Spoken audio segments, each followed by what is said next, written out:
podcast. This is our second episode of Beauty Meets Brains. Today I have injector Nikki with me. Hello.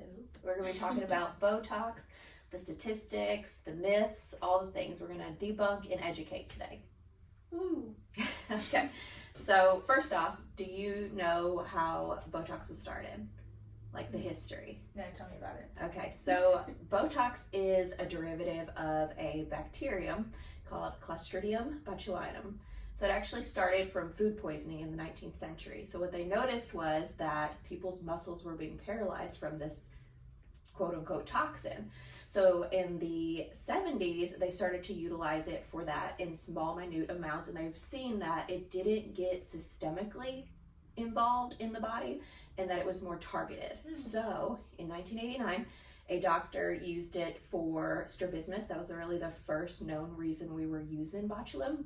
And then after that, they seen that it helped with muscle spastic disorder. So that's how it all started. And then in 2002 is when we got the cosmetic FDA approval to actually use it in the cosmetic industry. So just think about that. 2002 really wasn't that long ago. No, not that long ago. And if you look at statistics of Botox, it has grown 450% since then, which makes sense because now we're using it for Everything. cosmetic reasons. So can you tell me kind of how Botox works, or tell everybody how it works and why we utilize it? Yeah, so Botox works basically by, long story short, to make it simple, it blocks acetylcholine at the neuromuscular junction, which basically prevents muscle contraction in whatever area we treat in. Yeah. So why do you think people are afraid of the word paralyzed? I think it gets kind of a bad rep because people are like, oh, well, they get scared of paralyzing their muscles. They don't know that, even fully treated, you can still move and make expressions. Yeah. You're never going to be, fully paralyzed. And then I think another thing people are really scared of is ptosis and, just looking crazy. So a good injector knows that there's 43 different muscles in the face, and 20 of those are actually expression muscles. Yeah. So all these things kind of move different directions so that we look natural. So with that being said, when we treat a patient, we're always looking at that opposing muscle group to make sure that we keep you looking most natural. So I feel like the best injectors are those that know this anatomy inside and out.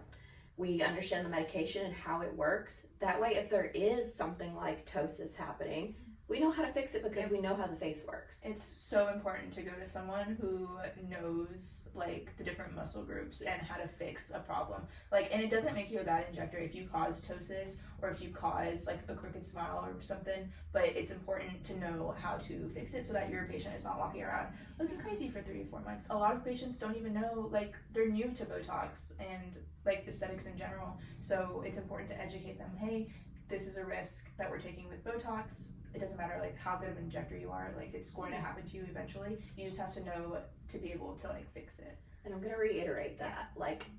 It's not a question of if, it's a question of when. I feel like when you're a good injector, you've been doing it for so long, eventually you run into things like ptosis, or you run into things like a crooked smile, because although we have this anatomy, we understand where things are, not everybody is one and the same, especially our facelift patients, our older clients with, laxity issues.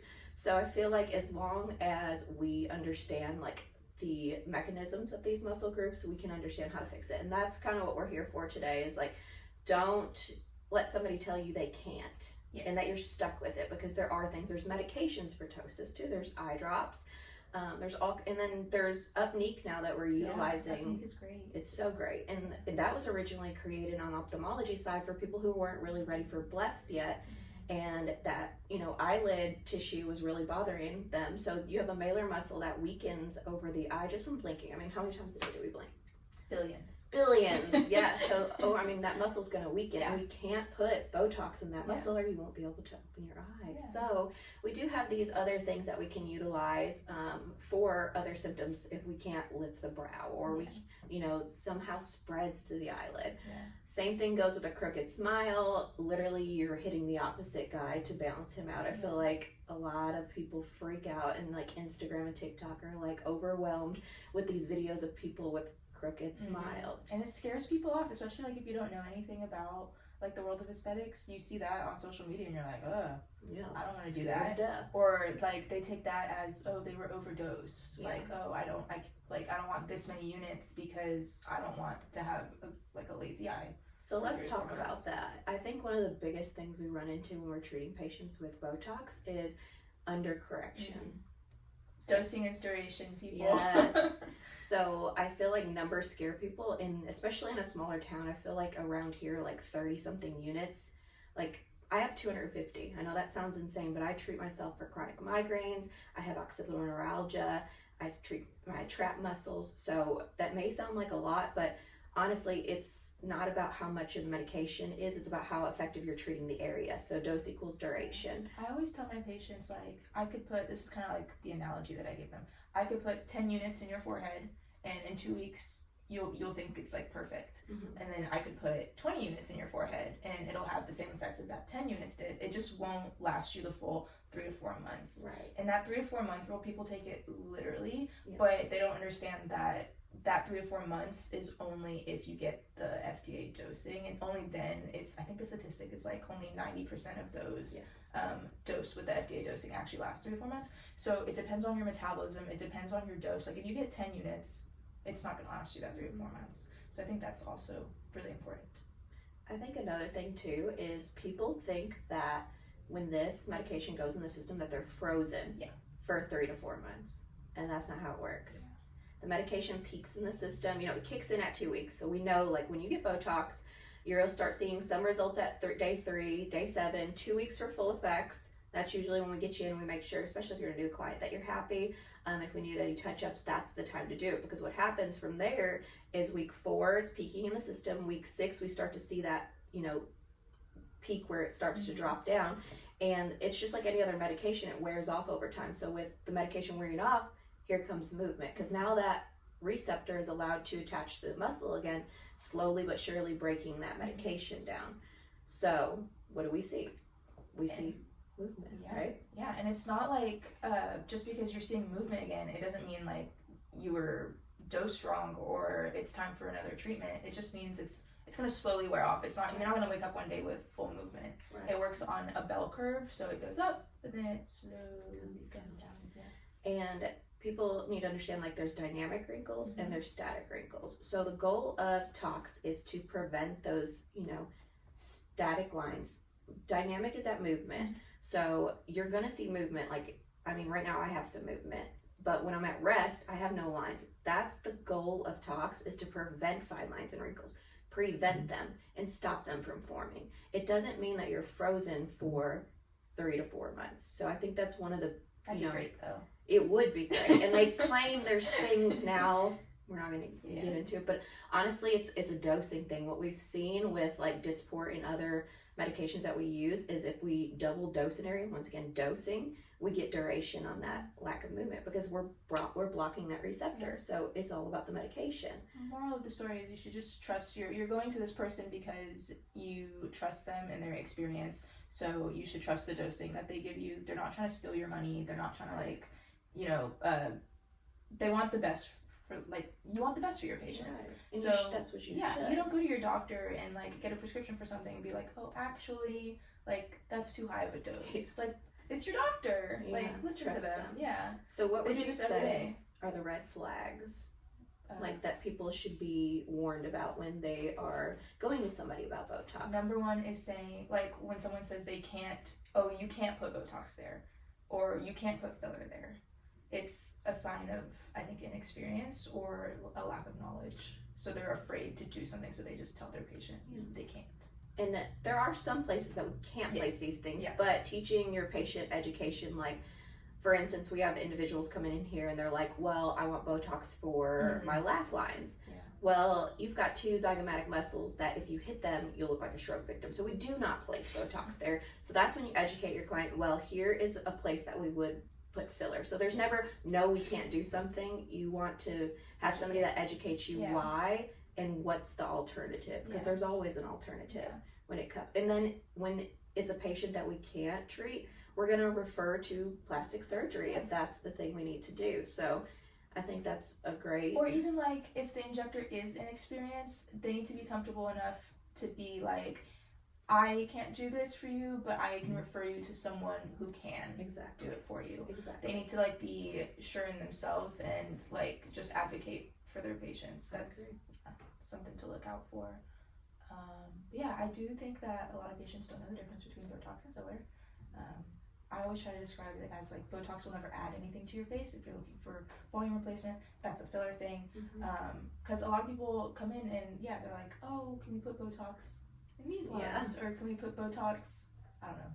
I can't think of another place, but there's several places. Yeah. And the chin is a common area too. Like that orange peel look that we get is usually muscle movement.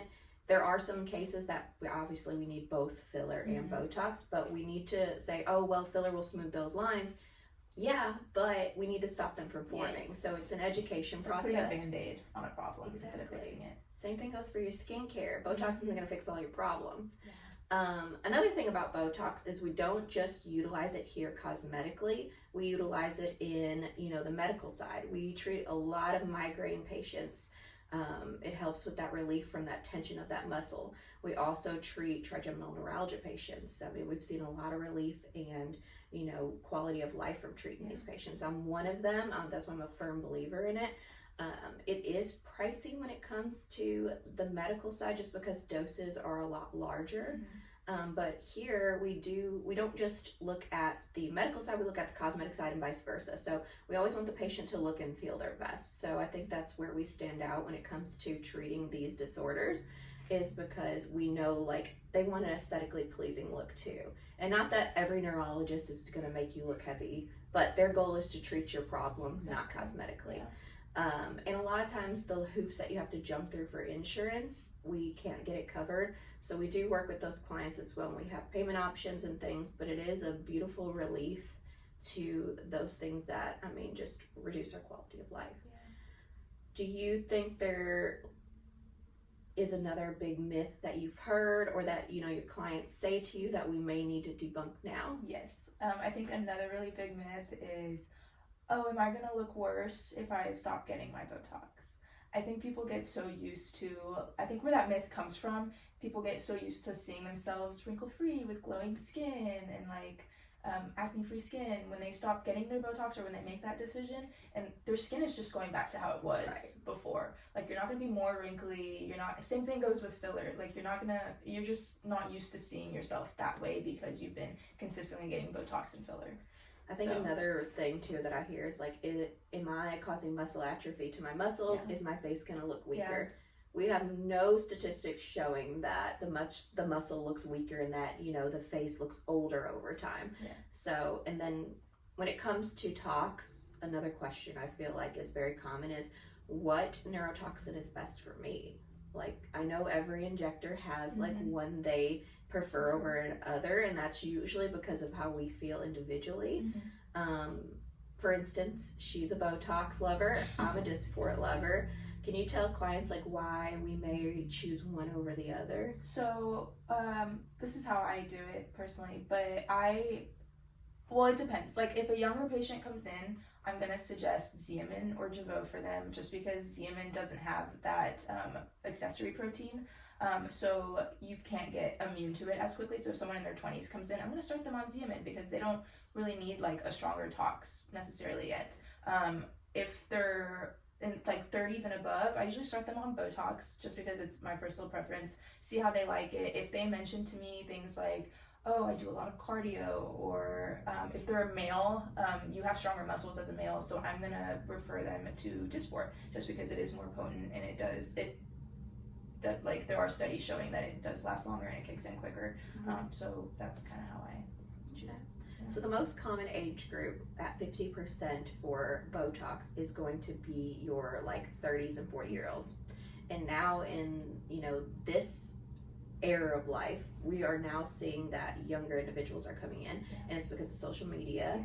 Obviously prevention is key, so I think it's a great thing for us that this is becoming more pronounced and more common, like going to your dentist every 3 months or every 6 months rather. Coming to your Botox every 3 months and then your dentist it's just becoming more normal. The industry shows that 4 million people get Botox every year, and that is going to grow tremendously till what, 2030, I think they're projecting. If someone tells you they don't have any aesthetic work done, 4 they're million lying. people. Yeah, and that's just the ones that are recorded in the database for Allergan and Botox. So there are, we've got Jeuveau, we've got Xeomin, we have Dysport and Botox. So those are the common ones that we're utilizing. Daxxify too. And Daxxify. Personally, not a huge fan. No, when something claims it can do 9 months of, and then studies have shown if you just take Dysport and double the dose, you're getting about the same duration. So people don't want to spend $24 a unit and still have to return every 4 months. So I think with that too, it's also like a dosing thing. People aren't getting the recommended dosing because it is double the price per unit. So that's also why it's not working. So it's easier and more cost efficient if you're coming back every 3 to 4 months. So how would you suggest somebody coming in and asking about Botox? Like what kind of patient is this? Who are we looking at? Like on the everyday basis? Mm-hmm. I feel like we get like really young patients, and then we also get like the really like the older crowd as well. Mm-hmm. But most of them come in not knowing anything about Botox. Yeah. Or neuromodulators in general. Yeah, I agree. And I feel like it's out there, but there's a lot of false information too. I mean, I've had people send me videos on how to, because a 23-year-old on TikTok told them how to inject, and I'm like... Everybody injects differently. Yes. It's important to find your injector and who does things the way, you like. Yeah, and obviously safety is key. You should be getting a good faith exam. Like you should, when you come in as a new patient, you should have a provider asking you important questions, because we don't want allergic reactions. We don't want adverse reactions to occur either. There's contraindications. This is a medical field. This is a medical thing that we're doing. It's a medication that we're injecting. It's not just like skincare. You know what I mean? It's not like you're going and buying sunscreen and popping it on your face. Like, this is a medicine that we're injecting, and there are huge consequences if not done correctly. And or the patient hasn't been, their medical history hasn't been reviewed properly. So what are those contraindications for those that might ask, like, why wouldn't I be a candidate for Botox or Dysport? I would say, I think, like if they have, that's a tricky question. Like if they have heavier lids, I would say they're not like a candidate for like forehead or frontalis tox, or if they have like a history of ptosis, what else?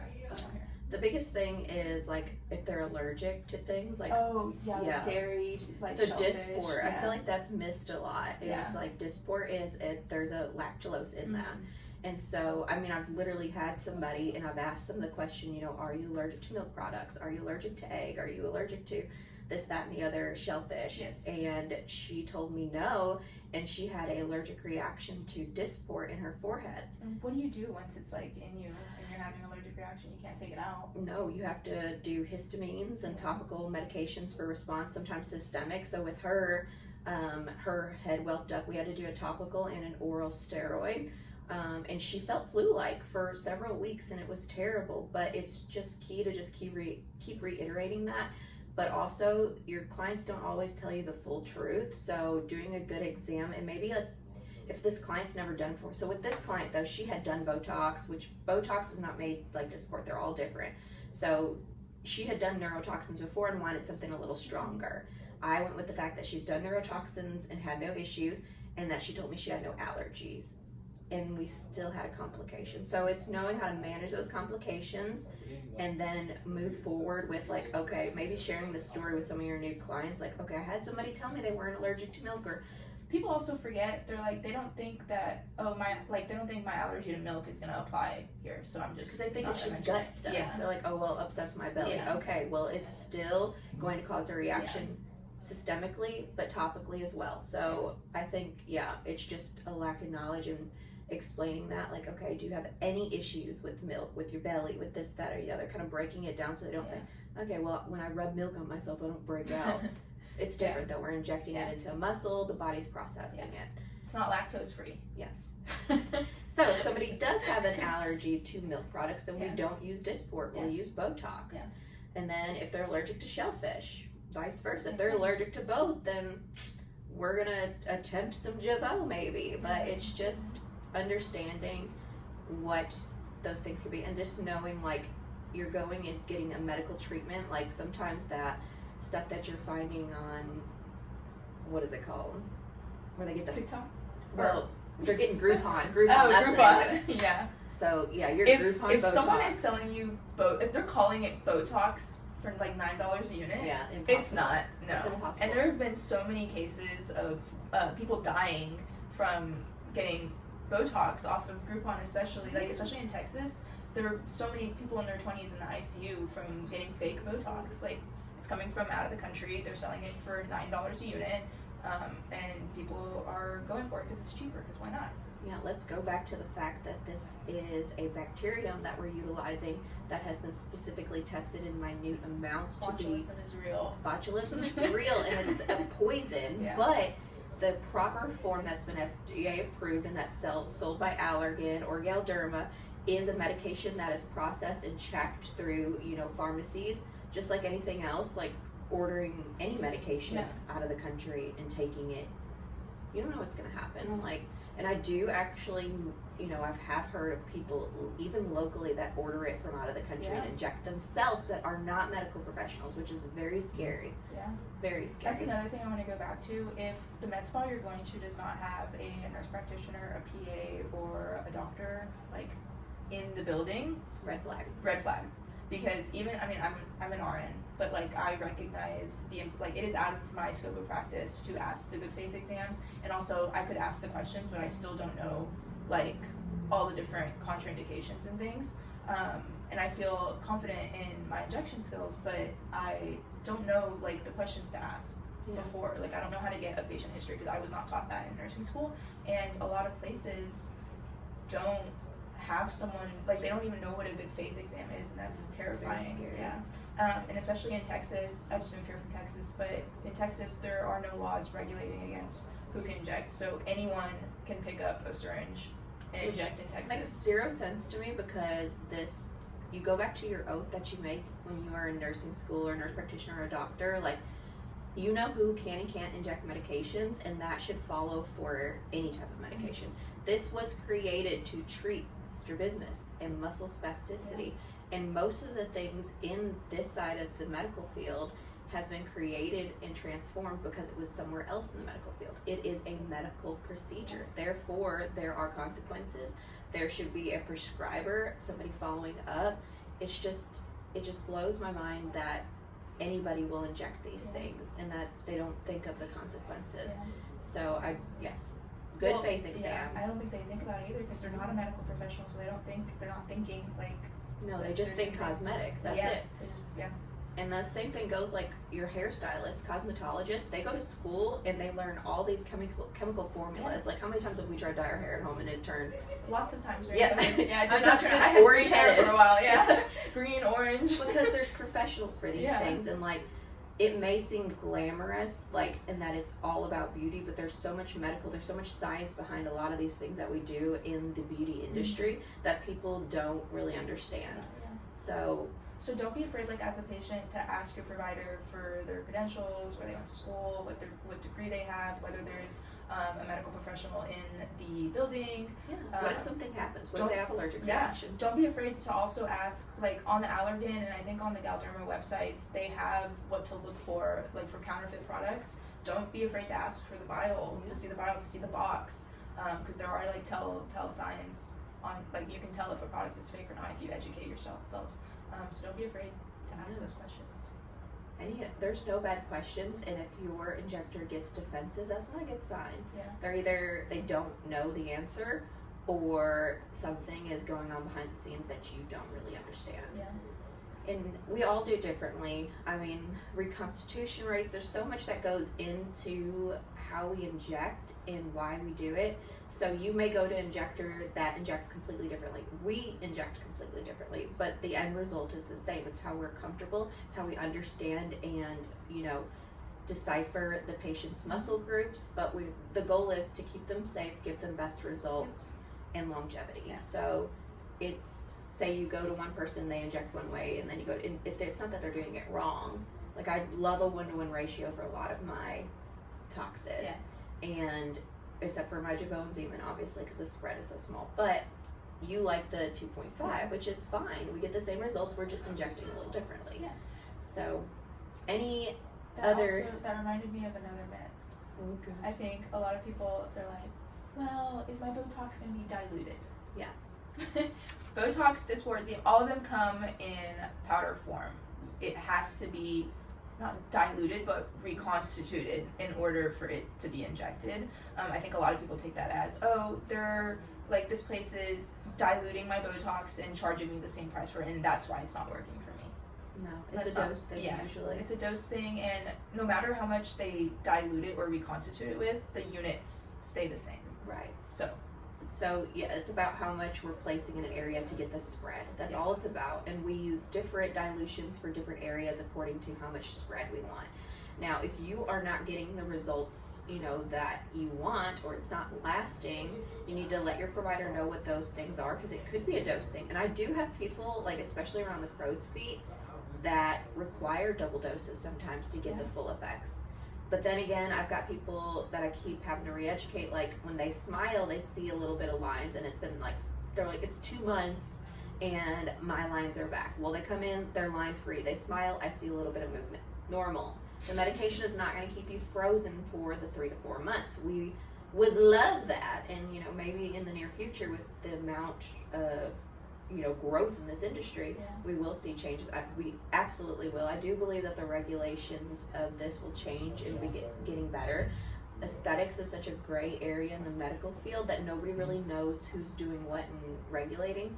So just to keep my patients safe, to keep us safe, I go by the Board of Medicine, I go by the nursing board, and I keep our clinics safe. And that's how I feel like everybody should be doing. So it's okay to say, hey, is a nurse practitioner or a doctor going to come in here and give me an exam today before I get my tox?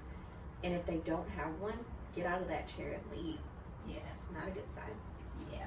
So anything else that you feel is a big... I was gonna say, on the topic of your lines returning, super important not to be a line chaser as a patient. And if you're going in every month to touch up, by the way, it's not a touch up after 2 weeks. Right. Like That's why you come back in 2 weeks if you have some movement. If you don't come back in 2 weeks, you don't come back until your next treatment. Because if you come in every month saying, oh, can you touch this lineup, can you touch that lineup, and your provider is doing it for you and not educating you on why we don't want to line chase, that's also a red flag. Because the more your body is exposed to that toxin, the less it's going to work for you when you're actually old and wrinkly and you need it. Or God forbid, like if you ever get into an accident, or if you ever need like a medical reason to have Botox, it's not going to work for you if your body is immune to those proteins. But also they're line chasing because they're not allowing the medication to do its job. Yeah. And you have different breakdowns. Now I do have some people that are so adamant every 2 months because they do not want to move. And I get, like, that's where we have wiggle room in this industry. We will keep telling you, do not wait the 3 months. We preach all of this, yet people have their own free will to. I have somebody that gets injected like 64 units every 2 months. She doesn't like any movement, but I reiterate, you may have some breakdown going on in between this, and we don't know. That's why you're line chasing. You've got the old dose breaking down, the new dose kicking in. It's just, it's forever chasing lines. So I think we finally got her to go her full 90 days, and she's seen better results. Yeah. With And her eventually, tox. like, if you keep going like that, you're going to need a tox holiday where you don't get tox for like 2 years, and nobody wants that. No, we don't do that. So. Okay, so that's all about tox. And if you have any questions or concerns, feel free to message Boosted by Britt or Injector Nikki or Boost and Balance Med Spa on Instagram. You can also email us.